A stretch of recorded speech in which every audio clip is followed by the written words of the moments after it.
Assalamualaikum warahmatullahi wabarakatuh. Bismillahirrahmanirrahim. Alhamdulillahirabbil alamin. Wa bihi nasta'inu ala umuri dunya waddin. Wassalatu wassalamu ala asrafil anbiya'i wal mursalin sayyidina wa habibina wa syafi'ina Muhammadin wa ala alihi wa ashabihi wa man tabi'ahum bi ihsanin ila yaumiddin. Amma ba'du. Pada pagi hari ini kita akan melanjutkan pengajian kitab Adabud Dunya Waddin. Sebelumnya mari kita membaca Al-Fatihah.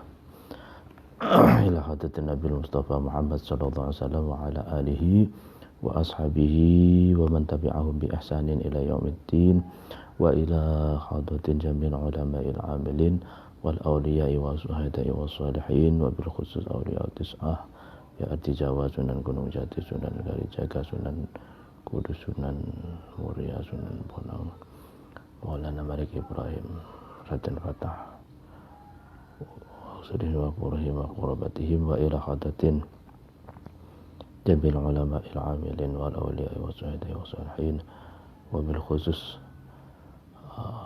Masyayikh Lirboyo wa Syekhina wa Syekhina wa ila hadatin abaina wa ummatina wa jaddina wa jaddatina wa jami'al muslimina wal muslimat wal mu'minina wal mu'minat wa ila hadratin khususan muallif kitab Adabud Dunya Waddin Asy-Syaikh Abil Hasan Ali bin Muhammad bin Habib Al-Mawardi Al-Basri Asy-Syafi'i. Al-Fatihah.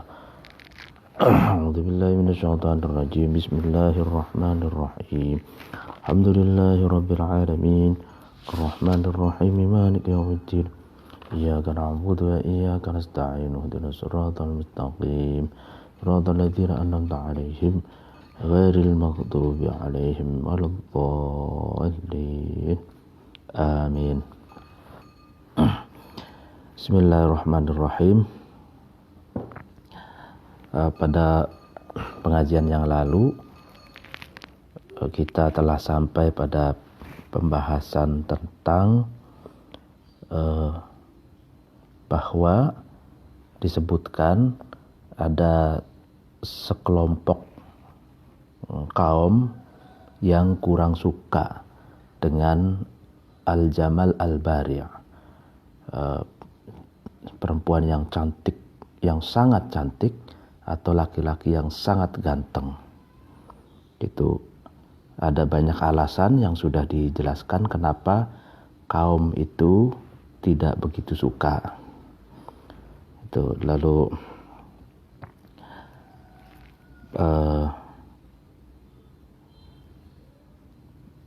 telah sampai pada perkataan ba'dul hukama.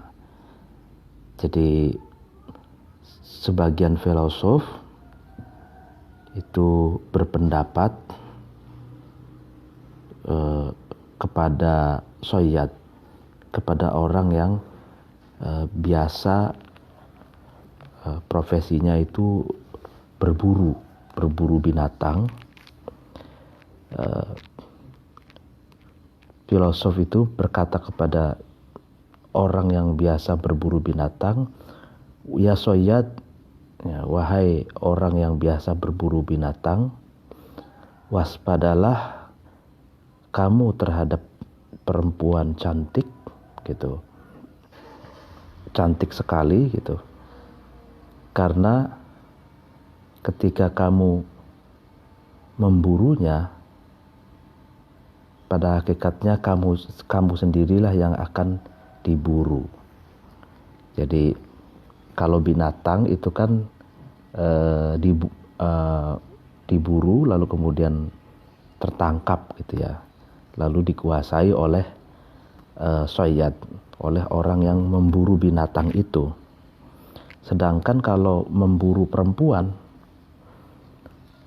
kata filosof, kamu memburu perempuan, setelah kamu dapatkan perempuan itu, justru perempuan itulah yang akan memburumu. Kamu yang justru yang akan diburu. Jadi istilahnya kejarlah daku, akan aku tangkap. Jadi sebagian filosof ini berkata kepada tukang pemburu binatang itu, kamu kalau mengejar perempuan, ya kan, justru bukan kamu menangkap perempuan itu, tapi perempuan itulah yang akan menangkap kamu, gitu loh. Jadi filosof berkata seperti itu, menasehati soyad, orang yang profesinya itu biasa berburu binatang. Memang dulu itu kan masih banyak hutan, banyak binatang, ya kan, sehingga banyak orang yang suka berburu binatang gitu. Jadi kalau binatang itu kan objek gitu, subjeknya adalah orang yang memburunya gitu. Jadi objek yang pasif karena tidak berakal gitu kan. Sedangkan kalau laki-laki memburu perempuan, ya kan, mengejar perempuan, justru kalau sudah sudah bertemu dengan perempuan itu, hakikatnya laki-laki itulah yang akan ditangkap, bukan perempuannya gitu. Jadi ini pandangan filosof ya gitu ya. Waqala, dan berkata Sulaiman bin Daud alaihi wassalam, semoga Nabi Sulaiman dan Nabi Daud ini mendapatkan rahmat dan salam dari Allah, li ibnihi, kepada anak laki-lakinya Sulaiman. Apa yang dikatakan Sulaiman? Imsi, berjalanlah kamu, waro al-asadi, berada di belakang macan, wala tamshi, dan janganlah kamu berjalan, waro al-mar'ati, di belakang perempuan. Nah ini, jadi Nabi Sulaiman memberi wejangan kepada anak laki-lakinya, kamu berjalanlah di belakang macan, gitu. Jangan berjalan di belakang perempuan. Jadi kalau ya tentu saja kalau macan itu kan kalau kita berada di depannya, maka kita akan dimangsanya gitu kan. Nah tapi kalau kita berada di belakang macan, ya kan, macan ini kan simbol dari kekuatan, simbol dari kesangaran ya. Jadi kewibawaan. Jadi orang kita berjalan di belakang macan itu, orang yang ada di depan macan itu sebelum melihat kita itu sudah melihat macan. Jadi takut orang itu. Macan dulu itu pada masa penjajahan atau sebelum masa penjajahan, macan itu adalah simbol kewibawaan gitu, simbol kewibawaan, simbol keberanian, simbol kekuatan gitu. Sehingga seperti di Cirebon itu Sunan Gunung Jati itu di benderanya ada istilahnya macan Ali gitu ya. Nah, kenapa? Karena macan itu simbol dari kewibawaan, simbol dari kekuatan, dan simbol dari keberanian gitu. Nah, Nabi Sulaiman berkata demikian, makanya asad itu adalah simbol macan gitu. Nah, di nama-nama orang-orang Arab itu juga banyak yang menggunakan Asad, Basar Asad gitu kan. Basar Asad itu kan di Suriah ya. Yang dulu itu Syam, negara Syam, lalu pasca kolonial diganti menjadi Suriah, Basar Asad. Lalu kemudian ada beda kalimat tapi maknanya sama, itu Fihr. Fihri itu juga macan. Nabi itu kan kalau di Barjanji itu menyambung pada al-fihr itu kan. Fihr itu macan. Nah itu kita berjalanlah kata Nabi Sulaiman berada di belakang macan gitu. Dan janganlah berjalan di belakang perempuan kata gitu. Artinya wala tamshi wara al mar'ati. Artinya bahwa laki-laki dengan perempuan itu berjalan mesti sejajar gitu. Artinya tidak boleh laki-laki berada di belakang perempuan, perempuan berada di belakang laki-laki, dalam pengertian dalam kehidupan itu kan laki-laki dan perempuan itu mesti saling melengkapi, saling membutuhkan.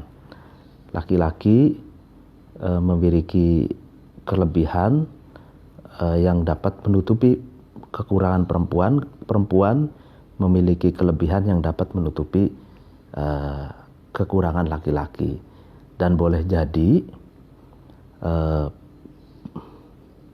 perempuan punya banyak kelebihan yang dapat menutupi laki-laki, sehingga ataupun laki-laki punya banyak kelebihan dibanding perempuan, itu tergantung kasuistik ya, sesuatu.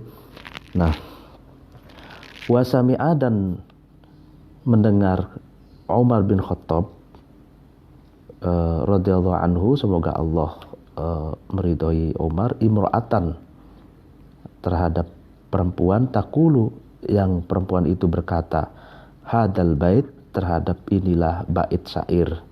Jadi Umar mendengarkan perempuan mendendangkan satu syair. Innan nisa'a royahinun khuliqna lakum wa kullukum yastahi samar royahin. Ya. Innan nisa'a, sesungguhnya perempuan, royahinun, adalah wewangian, adalah parfum. Itu perempuan itu adalah parfum, ya kan. Khuliqna, yang diciptakan nisa itu, lakum, untuk kamu sekalian atau karena kamu sekalian. Wa kullukum, adapun semua kamu sekalian semuanya, ya, yastahi, itu ingin, minat gitu ya, minat, ingin gitu kan. Yastahi itu juga gairah gitu. Samar rayahin, untuk mencium aroma wangi parfum itu.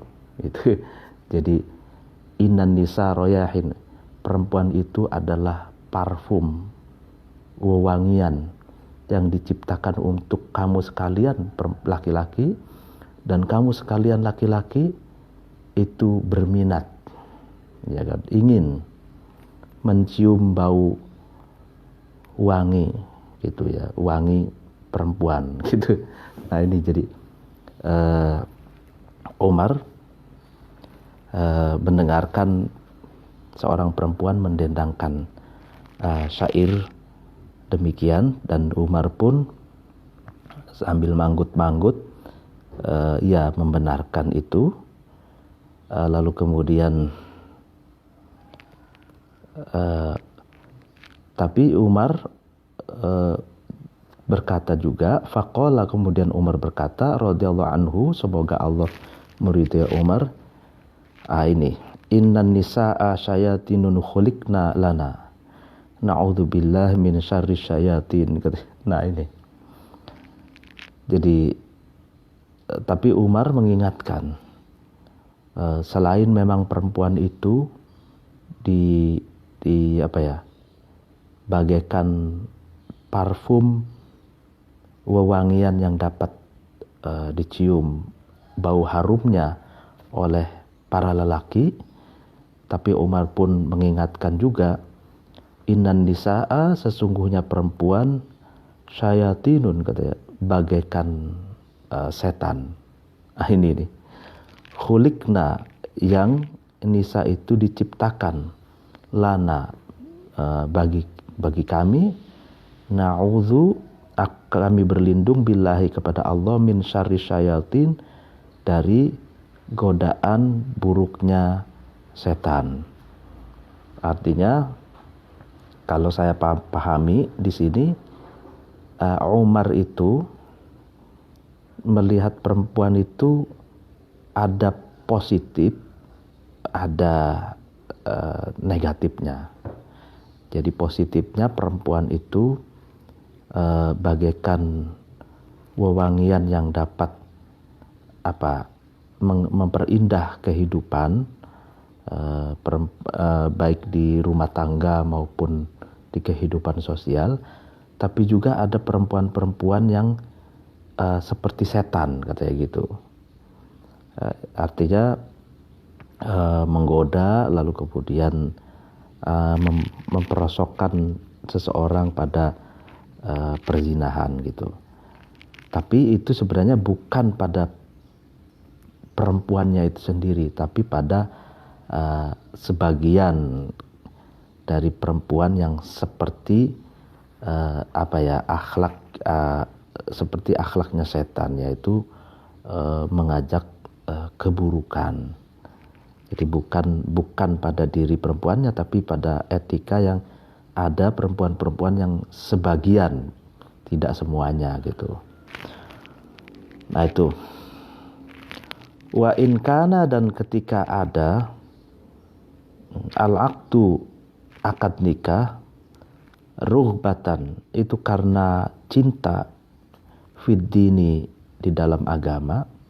Artinya ketika menikah itu tujuannya adalah cinta terhadap agama, artinya melihat perempuan itu perempuan yang berakhlak yang baik, perangainya baik,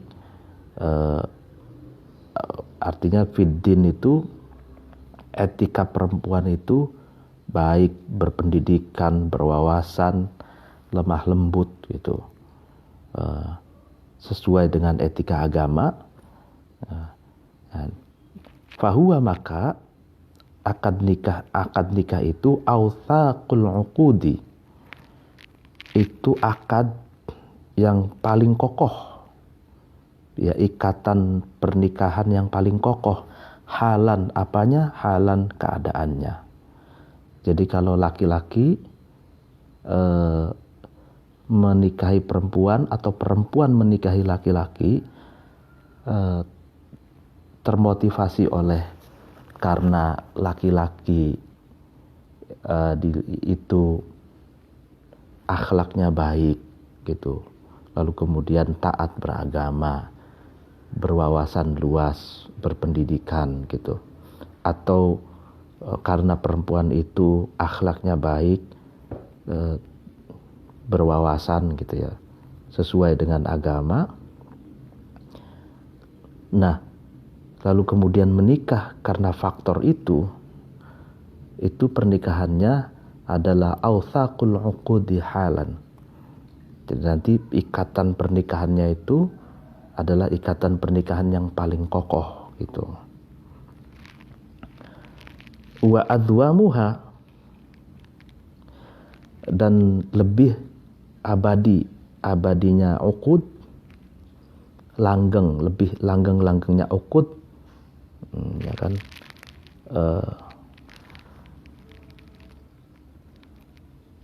ulfatan, ini wawunya ini ulfatan. Apanya ulfatan? Kerukunannya. Jadi akad nikah karena melihat pasangannya itu etikanya baik, agamanya baik, ya kan? Itu akad nikahnya atau hubungan pernikahannya itu adwamuha ulfah. Jadi kerukunannya itu lebih abadi, lebih langgeng gitu. Jadi keharmonisannya ya harmonis, selalu harmonis gitu, selalu saling menyayangi gitu kan. Karena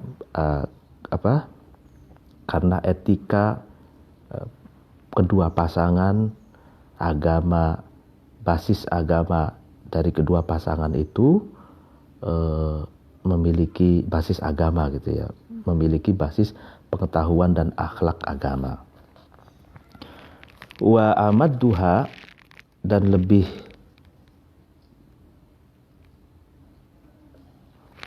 tertolong,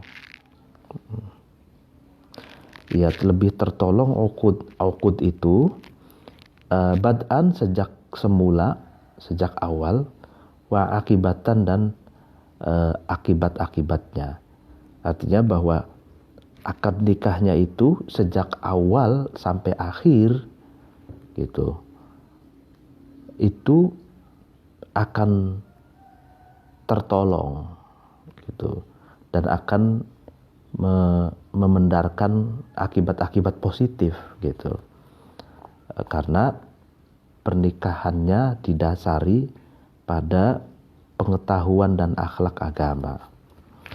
Li'anna talibad dini, karena sesungguhnya orang yang mencari agama, muttaba'un, itu akan ikut lahu kepada din, ya kan. Jadi laki-laki, perempuan, ya kan, yang senantiasa hidupnya berbasis pengetahuan agama, etika agama, dia akan ikut pada doktrin-doktrin agama dan etika, akhlak-akhlak yang mulia yang dianjurkan oleh agama. Waman, barang siapa ittaba'a, manut, mengikut ad-dina, terhadap agama, inqada, maka seseorang itu ikut, manut, lahu, kepada agama. Fastaqomat, maka istiqomah atau kokoh, lahu, bagi man, halatun, keadaan. Wa amina, dan aman, zalaluhu, terpleset nyaman, ya kan. Jadi kalau seseorang itu memiliki pengetahuan yang luas dan dalam, pengetahuan agama yang luas dan dalam, dan dia mengamalkannya, maka keadaan atau kondisi seseorang itu istaqomat, kokoh, istiqomah gitu kan, dan aman dari keterplesetan, baik terpleset lisan maupun terpleset akhlak gitu ya. Nah, walidzalika, karena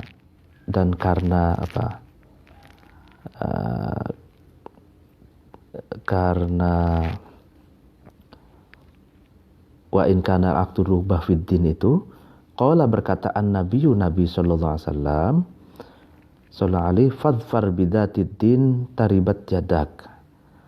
Ya, fadfar, maka pilihlah kamu atau raihlah kamu, fadfar bidatid din, ya, terhadap perempuan yang agamanya atau akhlak agamanya bagus. Itu kan di atas itu ada 4 alasan atau modus atau faktor yang seseorang itu menikah gitu kan. Yang pertama itu karena kecantikannya, yang kedua karena hartanya, yang ketiga karena nasabnya, yang keempat itu karena agamanya gitu kan. Nah, lalu kemudian fadfar bidatiddin. Nabi lebih memprioritaskan, menganjurkan untuk memilih perempuan yang akhlaknya baik, ya, memiliki basis pengetahuan agamanya yang baik gitu. Nah, taribat, maka selamat yadaka, kedua tangan kamu. Maksudnya kedua tangan kamu itu diri kamu gitu ya, simbolik saja. Karena kedua tangan itu kan simbol dari kita punya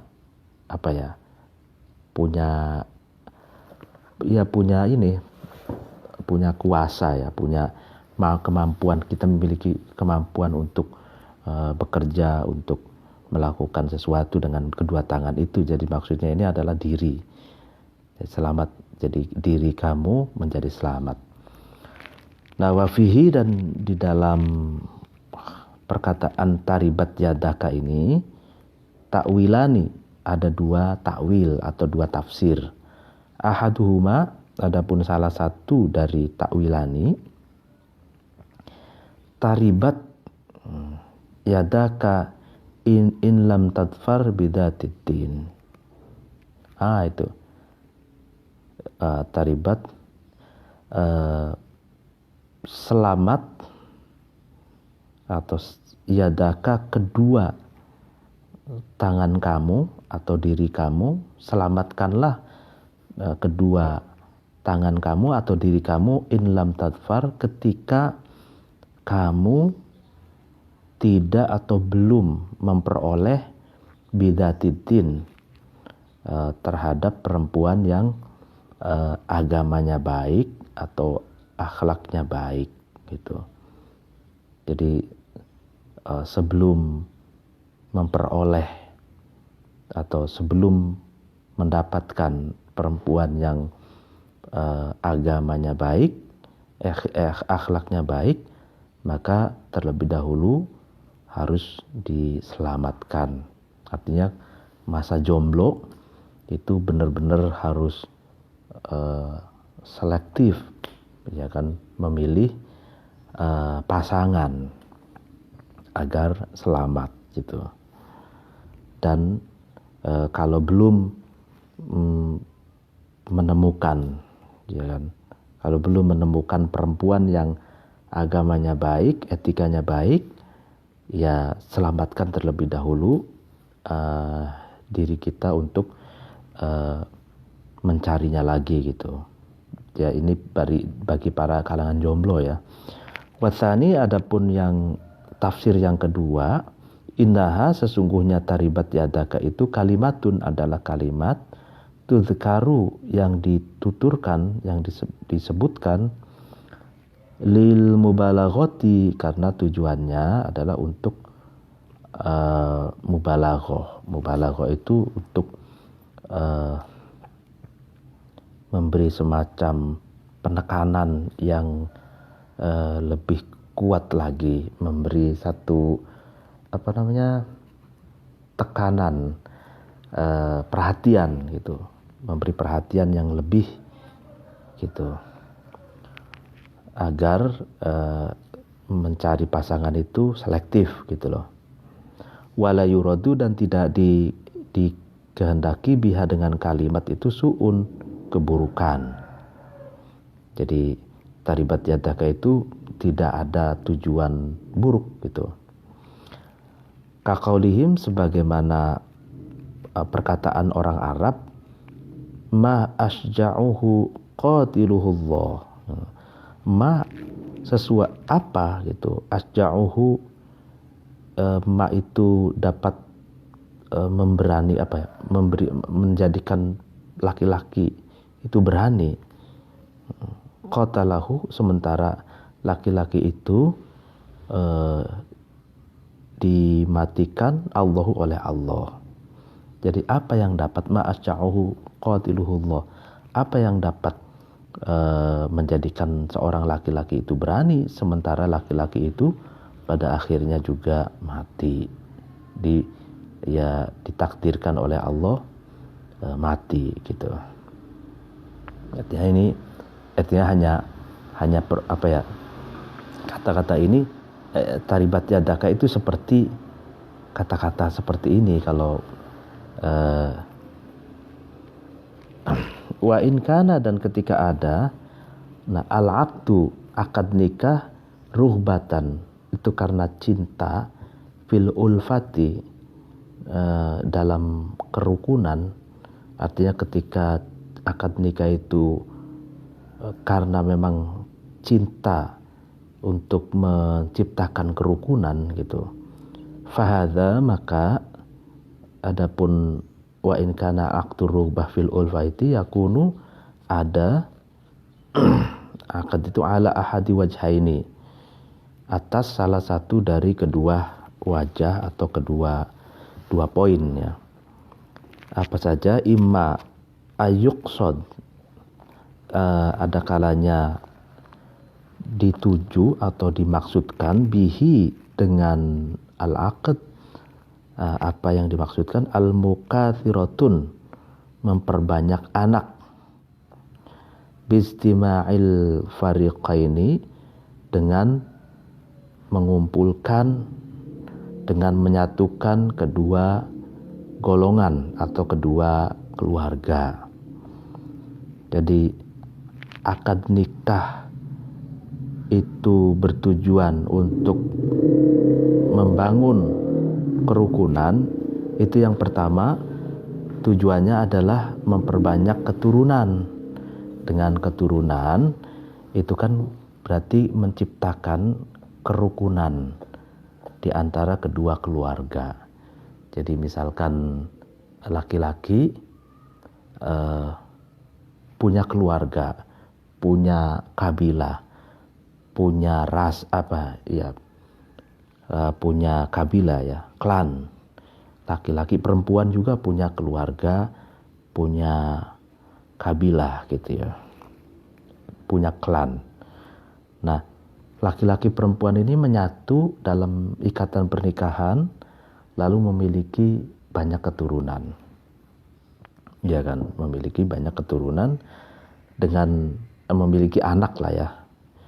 Dengan anak itu, ya kan, berarti kan sudah sebagai tanda mengikat antara kedua keluarga gitu. Artinya kedua keluarga dari pihak laki-laki dan perempuan itu memiliki sense of belonging, memiliki rasa memiliki, karena mereka merasa ini keponakan gitu dari paman laki-laki atau paman perempuan, itu kan merasa ini keponakan gitu. Ponakan itu adalah anak gitu, atau dari kakek laki-laki, nenek laki-laki, kakek nenek laki-laki atau kakek nenek perempuan juga merasa memiliki juga karena sudah punya cucu gitu, atau paman dan seterusnya, sehingga dengan keturunan itu dapat istima'il fariqaini, dapat menyatukan kedua keluarga, kedua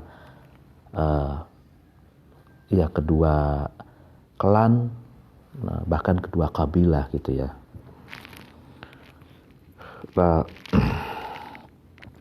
Wa mudho farotun, dan ada kalanya untuk memperoleh kemenangan, mudhofaro, bitana suril fi'ataini, dengan saling tolong menolong kedua golongan atau kedua keluarga. Jadi dengan menyatunya kedua mempelai, lalu kemudian menyatu pula kedua keluarga, ya kan. Nah, kedua keluarga menyatu menyatu pula kedua kabilah atau klan. Nah, itu mudhafarah akan bisa memperoleh kemenangan karena kedua klan, kedua keluarga itu saling tolong menolong. Gitu.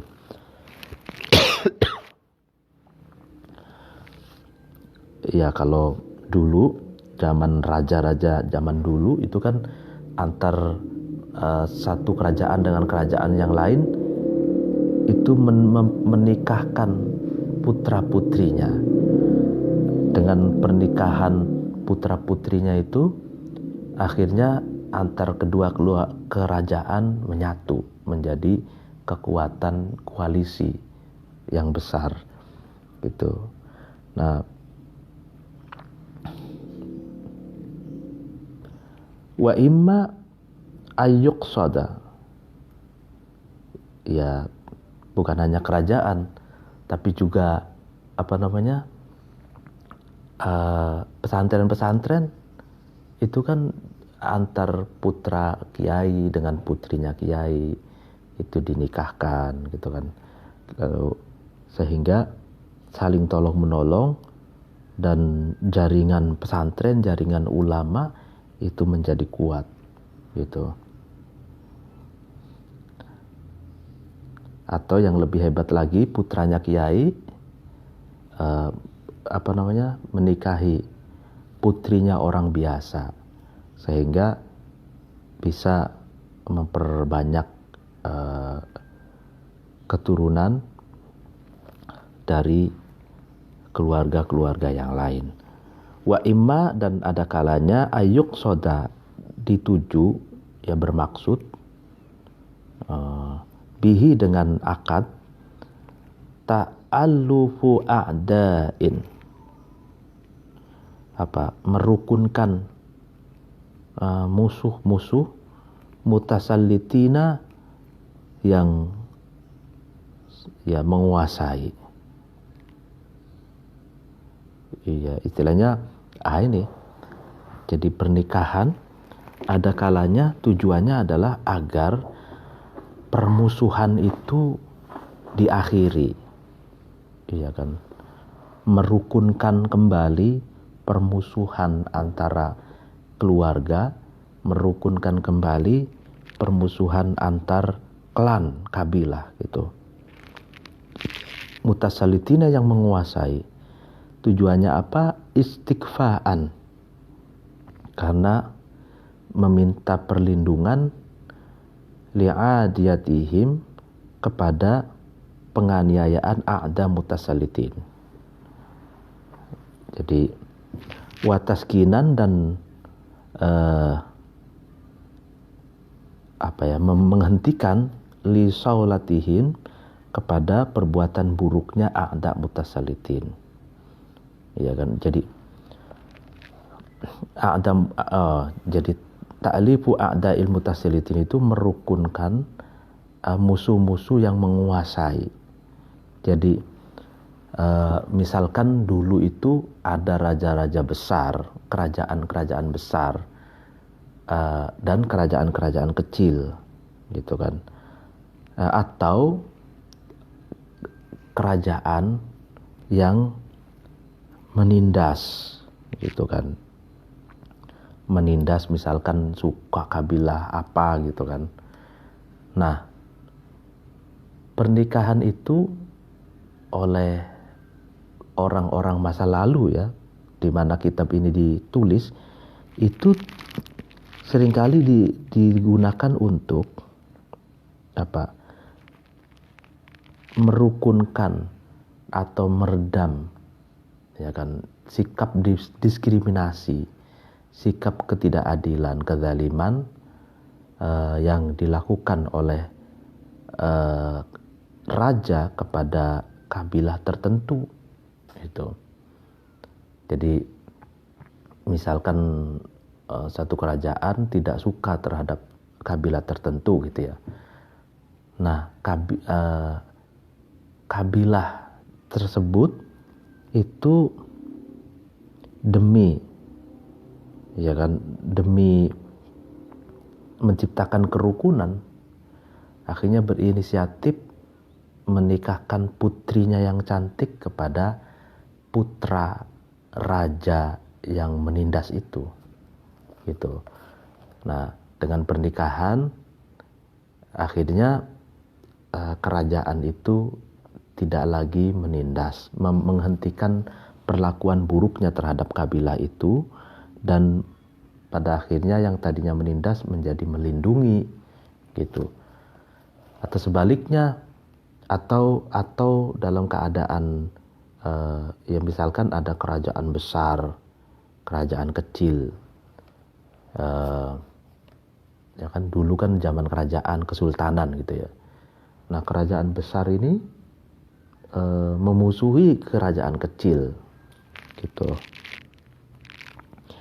Nah, dan akhirnya tidak ada kerukunan, gitu. Selalu konflik, lalu kemudian gesekan, gitu kan. Nah, antar kerajaan besar dan kerajaan kecil ini,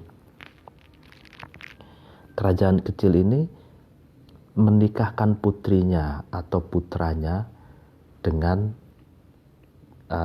putra atau putrinya kerajaan besar. Tujuannya apa?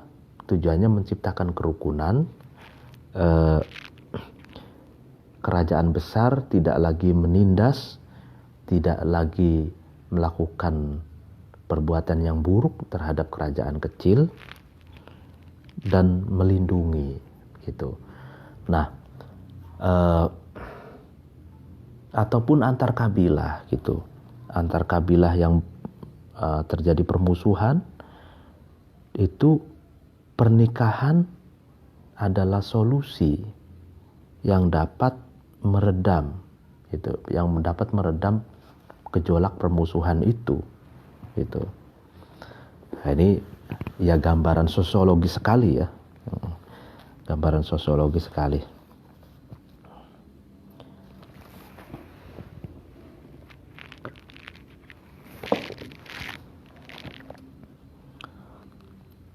Nah, wahadani, adapun wahadanil wajhani, adapun dua poin ini, ya kan, qad yakunani, terkadang keduanya ada, fil amathili, ya kan, di dalam orang-orang yang memiliki derajat yang luhur, wa ahlil manazili, dan orang-orang yang memiliki jabatan, orang-orang yang memiliki kedudukan. Jadi pernikahan dijadikan media untuk menciptakan kerukunan, meredam konflik, ya kan, meredam permusuhan. Itu terkadang terjadi pada orang-orang yang memiliki derajat dan orang-orang yang memiliki kedudukan, gitu. Ya seperti dulu itu antar raja dengan raja. Kalau dalam konteks Islam kan antara kiai dengan kiai, gitu kan. Lalu kemudian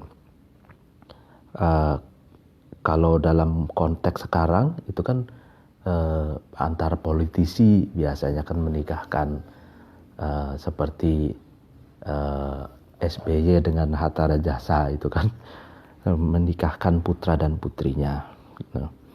Nah, atau contoh-contoh yang lain kan banyak. Jadi pernikahan tujuannya untuk menciptakan kerukunan, memperkokoh koalisi, itu kan.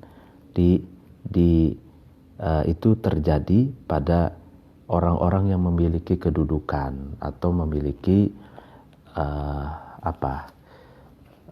pangkat, ya. Wada'iul wajhil, adapun sesuatu yang menarik atau mengajak terhadap poin al-awwali yang pertama, huwa, yaitu wajhil awal, ar-ruhbatu, adalah cinta. Wada'iyul wajhi, adapun sesuatu yang dapat menarik pada poin atsani yang kedua, huwa, yaitu wajusani ar-rahbatu, takut. Jadi 2 poin, ya kan? 2 poin yang dapat membangkitkan atau yang dapat menarik seseorang untuk menjadikan pernikahan sebagai media yang dapat mengusung kerukunan itu. Yang pertama adalah cinta, yang kedua adalah takut, gitu. Rasa takut. Wahuma, adapun rohbah dan rohbah, cinta dan takut, sababani adalah 2 sebab, fi ghairil mutanahikaini, di selain orang kedua mempelai, kedua pasangan yang menikah.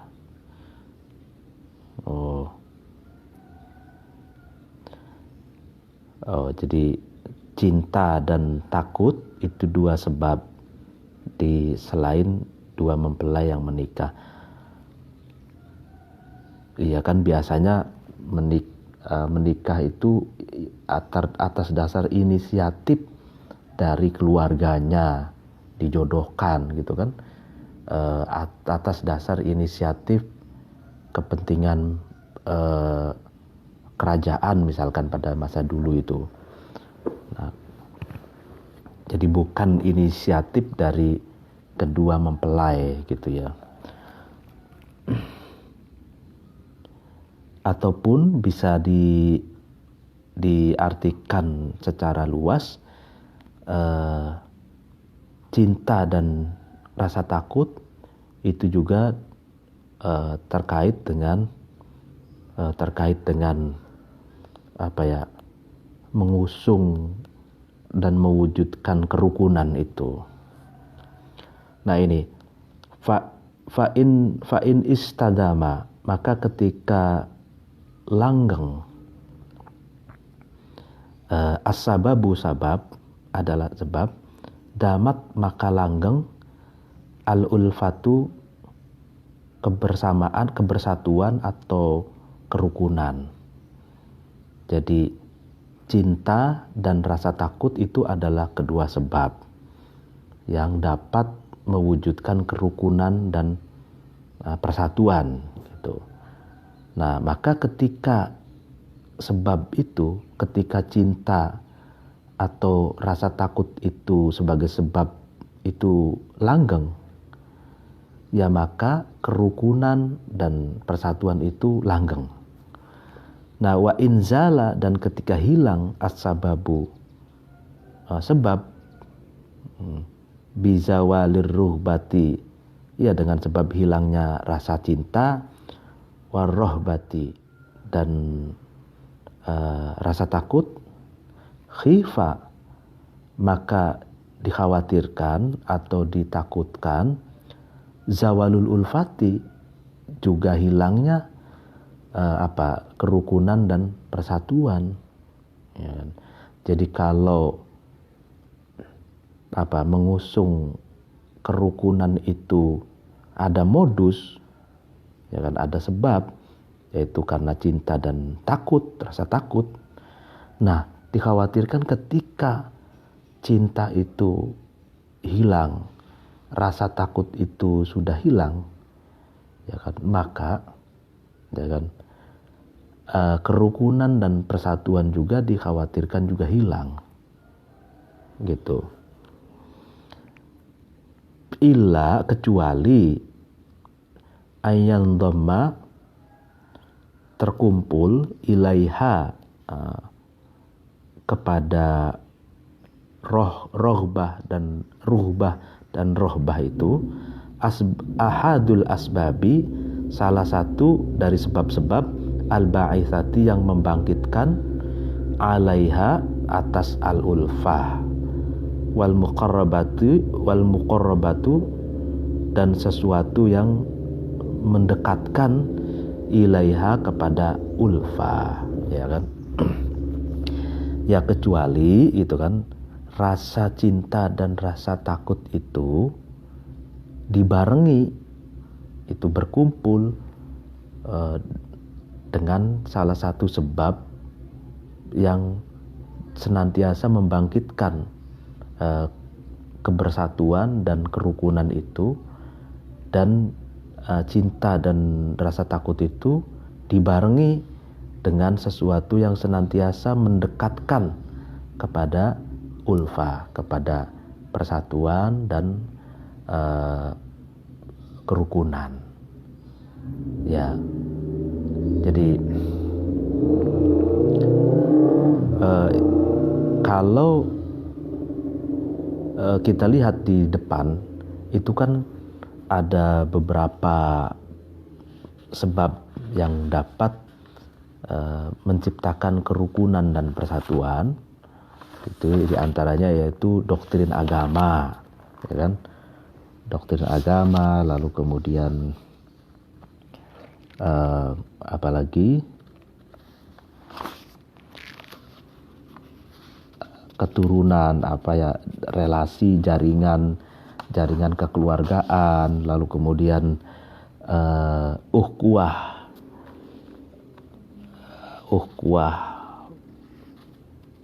tali persaudaraan sebangsa dan setanah air, lalu kemudian ikatan pernikahannya, dan beberapa poin yang sudah ada di atas itu, kalau itu menyertai rasa cinta dan rasa takut itu, ya kan? Ya maka ulfah, kerukunan dan persatuan itu masih bisa tetap terjaga. Artinya misalkan rasa takut dan rasa cinta, tapi bersamaan dengan itu ada wawasan keagamaan di situ, ya kan? Wawasan keagamaan yang senantiasa menganjurkan untuk hidup rukun, untuk menganjurkan persatuan dan kesatuan. Nah, sehingga kalaupun toh rasa cinta itu hilang, kalaupun toh rasa takut itu hilang, tapi kan doktrin agama dan wawasan keagamaan masih ada gitu. Nah, sehingga masih tetap bisa mewujudkan kerukunan dan persatuan itu. Jadi meskipun modus cintanya hilang, rasa takutnya juga sudah tidak ada, tapi dia masih memiliki wawasan keagamaan yang senantiasa menganjurkan persatuan dan kerukunan, sehingga masih tetap bisa tercipta kerukunan dan persatuan. Yang repot tuh yaitu karena modus cinta dan takut tanpa disertai dengan wawasan keagamaan, tanpa disertai dengan ukhuwah, persaudaraan yang diutamakan, ya, baik persaudaraan karena jalinan nasab biologis ataupun jalinan hubungan sebangsa dan setanah air gitu. Wa in kana, dan ketika ada al-aqdu, akad nikah, ruhbatan, karena cinta, fit ta'affufi, cinta dalam menjaga diri, fahuwa, maka adapun ta'affuf, al-wajhu adalah poin tujuan, al-haqiqiyu yang hakiki, al-mubtagha yang dituntut, yang dicari, bi aqdin nikahi, dengan akad nikah. Jadi nikah karena untuk menjaga diri, ini adalah tujuan yang hakiki dari sebuah pernikahan. Wama, adapun sesuatu siwa dzalika, yang selain ta'afuf fa asbabun, maka adalah sebab-sebab muta'alliqatun yang digantungkan alaihi atas ta'afuf, wa mudhafatun yang disandarkan ilaihi kepada ta'afuf. Jadi akad nikah itu ya kan, akad nikah itu kan tadi karena melihat cantiknya, melihat hartanya, melihat nasabnya, ya kan, melihat agamanya, ya kan. Nah, lalu kemudian nikah pun bertujuan adalah menjaga diri. Yang menjaga diri ini kan juga adalah anjuran dari agama, gitu kan. Nah, menjaga diri ini adalah tujuan hakiki dari pernikahan. Sedangkan tujuan yang lain seperti melihat cantiknya, melihat nasabnya, melihat hartanya, itu sebenarnya adalah sebab-sebab yang temporal, yang itu pun harus digantungkan dan disandarkan kepada tujuan ta'afuf itu, menjaga diri itu. Waruwiya, dan diriwayatkan annahu, ya, sesungguhnya ini annahu ini domir sya'an. Domir sya'an itu kan kelakuan, ya. Domir sya'an itu kalau di Alfiyah Ibnu Malik itu domir yang tidak ada marja'nya, kalimat yang dirujuknya, baik kalimat sebelumnya ataupun kalimat setelahnya. Nah, ini annahu, domir sya'an ini kalau di pesantren salaf tradisional itu dikasih simbol titik 3, ya. Jadi tuhune kelakuan gitu, annahu. Jadi ini menarik kalau ditafsirkan secara sufistik. Kenapa ada domir sya'an, domir yang tidak ada kalimat yang dirujuk kembali ke kalimat mana gitu. Tapi nanti ada pembahasan tersendiri.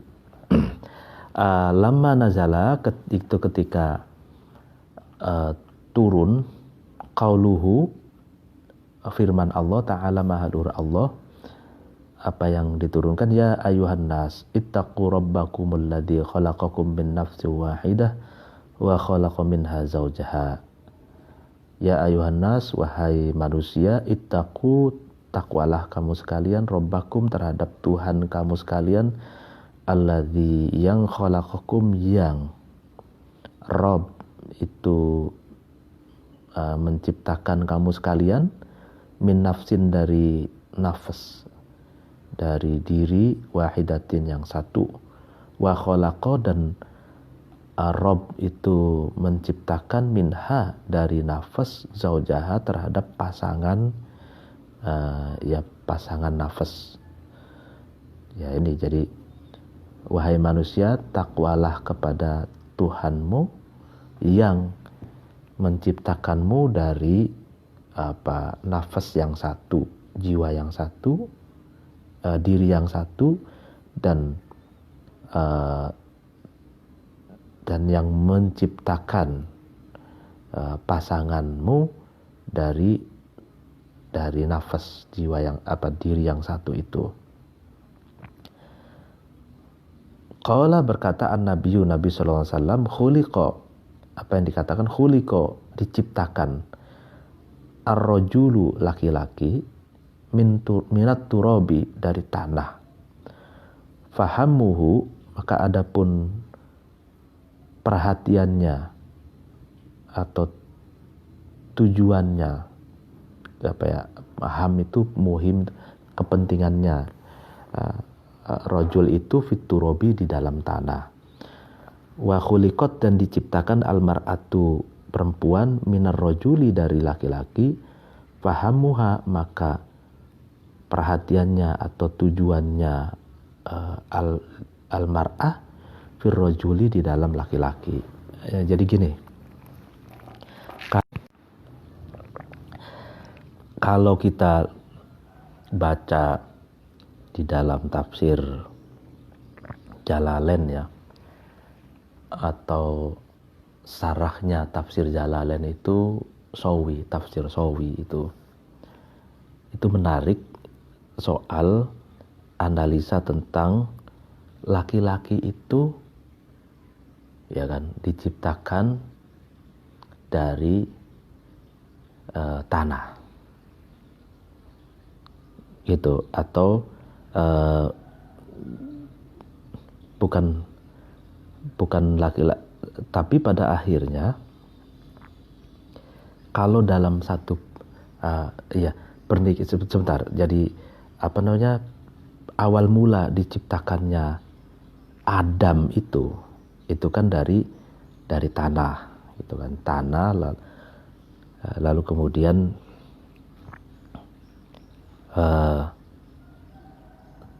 dalam konteks pernikahan ya kan, ditarik dalam konteks pernikahan ya kan, kalau dalam konteks pernikahan itu analogi tanah itu justru ada pada perempuan gitu ya kan.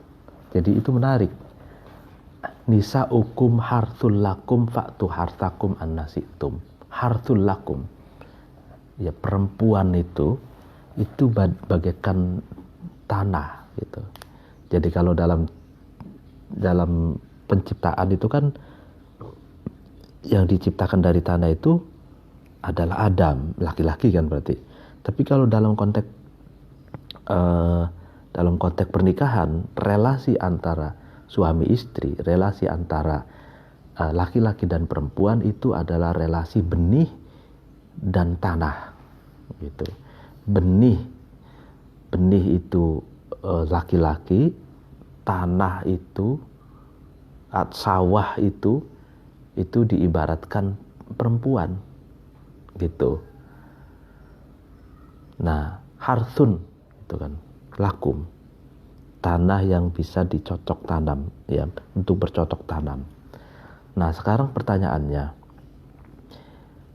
lebih utama mana? Lebih menentukan mana gitu antara tanah dan benih gitu. Misalkan kalau tanahnya gambut, kalau tanahnya itu rapuh, medel, atau kalau tanahnya itu tidak subur, kering kerontang gitu, retak-retak misalkan, tidak subur, lalu kemudian kita tanami bibit unggul ya kan, benih yang unggul, kira-kira apakah dapat ditanam dengan baik tidak ya kan? Atau sebaliknya, misalkan tanahnya itu sangat subur ya kan, lalu kemudian benihnya biasa saja gitu, atau bijinya itu biasa saja, ditanam di tanah yang sangat subur itu bagaimana? Apakah bisa tumbuh? Sudah pasti bisa tumbuh. Nah, bisa tumbuh ya kan, meskipun tidak bisa mengangkat kualitas benihnya. Meskipun tumbuh subur, tapi karena bibitnya itu tidak unggul ya kan, sehingga tidak bisa nah itu bisa subur, bisa menghasilkan buah ya kan. Nah, ini berarti di dalam tafsir Sawi itu, dalam pernikahan itu, antara unsur tanah dengan unsur benih itu sama-sama penting gitu loh. Sama-sama penting. Jadi harsun lakum, perempuan itu bagaikan sawah itu, tanah ya, media itu. Kalau medianya bagus, tanahnya bagus, sawahnya bagus, subur ya kan, lalu kemudian ditanami benih yang unggul, bibit unggul, itu akan lebih indah, menghasilkan panen-panen yang baik gitu. Nah, sehingga tidak bisa menganggap bahwa laki-laki itu paling menentukan dari perempuan gitu. Keduanya saling menentukan gitu. Laki-laki dan perempuan itu saling menentukan. Karena ibarat tanah dan benih gitu. Benih seunggul apapun kalau ditanam di tanah yang tidak subur ya tidak jadi gitu. Yang tidak subur, benih sebagus apapun akan meskipun pada akhirnya tumbuh, itu tumbuh tidak bisa dipanen secara maksimal gitu. Artinya bahwa relasi antara suami istri, laki-laki dan perempuan itu sama-sama penting gitu. Memiliki derajat yang sama, saling menentukan untuk menciptakan keturunan gitu. Ibarat faktor benih dan tanah gitu ya.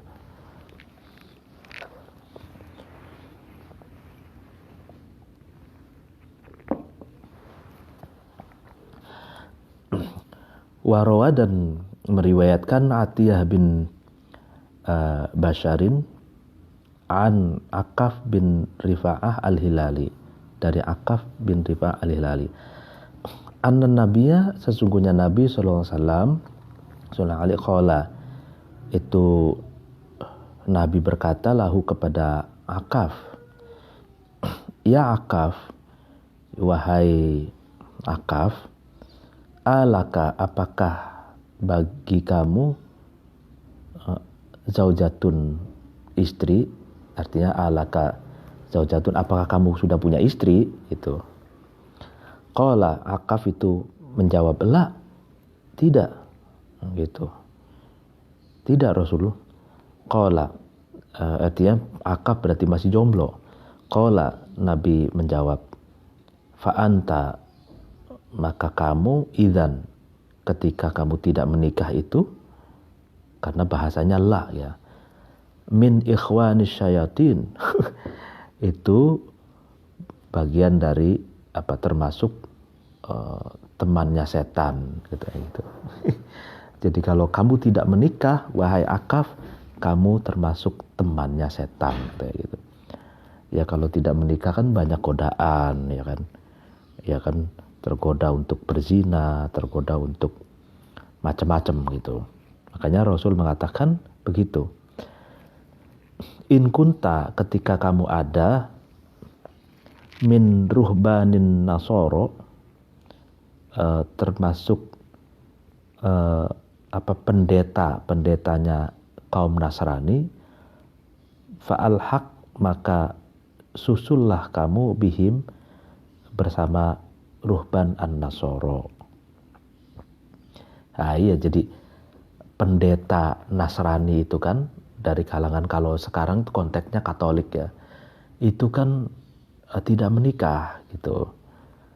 Jadi ya kalau kamu ingin menjadi pendeta Nasrani katanya, ya udah bersama jadilah pendeta Nasrani sehingga kamu tidak menikah katanya gitu loh.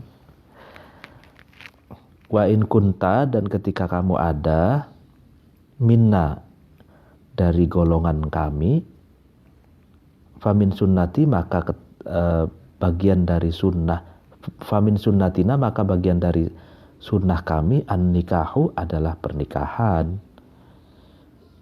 Jadi ini perlu dipahami konteks hadis ini. In kunta min ruhbanin nasoro fal haq bihim ini realitas sosiologis gitu ya, bukan realitas agama Islam membuli agama Nasrani, bukan, tapi realitas sosiologis itu mengatakan bahwa pendeta Nasrani, kalau di sekarang itu Katolik ya, itu tidak menikah gitu. Tidak menikah. Nah, sementara sunnah yang ada di dalam Islam itu menikah gitu. Seluruh umat, baik ulamanya, rijaluddinnya, tokoh agamanya, seluruh umat Islam itu sunnahnya adalah menikah gitu. Beda dengan Katolik, beda dengan Nasrani yang para pendetanya itu tidak menikah gitu. Jadi ya kamu kalau bagian dari kami, maksudnya kamu Islam, ya kamu menikah gitu. Itu loh. Jadi kalau tidak menikah itu kan tradisinya pendeta Nasrani. Dan kalau orang menikah itu kan kalau orang yang jomblo ya, jomblo itu jomblo abadi itu ikhwan syayatin, banyak godaannya gitu ya. Fakana maka ada hadal qaul, inilah perkataan minhu dari Nabi, Hasan adalah mendorong ala ta'afufi, atas menjaga diri, anil fasadi dari kerusakan. Jadi Nabi ini tujuannya kenapa mendorong umat Islam untuk menikah, itu mendorong untuk menjaga diri dari kerusakan. Ya kan, kalau nggak menikah khawatir zina lalu kemudian punya anak di luar nikah, itu kan dan banyak madorotnya gitu.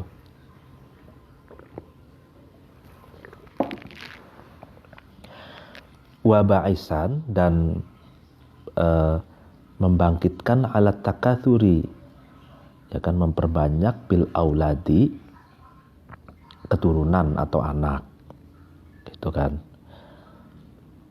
Walihadal makna, dan karena makna ini, karena ada Nabi sallallahu alaihi wasallam yaqulu, Nabi berkata lil kufali, terhadap orang yang balik kembali min ghazwihim, dari perangnya kufal. Apa yang dikatakan Nabi? Ida afdaitum, ketika kamu sekalian sudah sampai ila nisaikum, kepada istri-istri kamu sekalian, fal kaisa,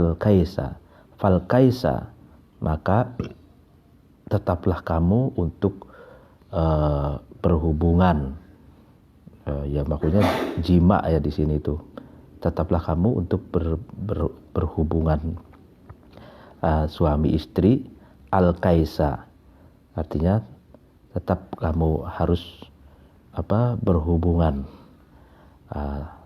berhubungan seks, maksudnya dengan istrimu gitu. Jadi al kaisa ini bahasa Arab yang jarang dipakai istilahnya. Kalau sekarang itu ada bahasa gaul hajar ble gitu ya.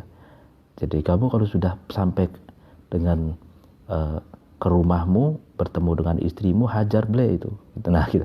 Jadi tujuannya yakni, maksudnya Nabi itu fitolabil walad, agar mendapatkan anak, agar mendapatkan keturunan gitu loh. Jadi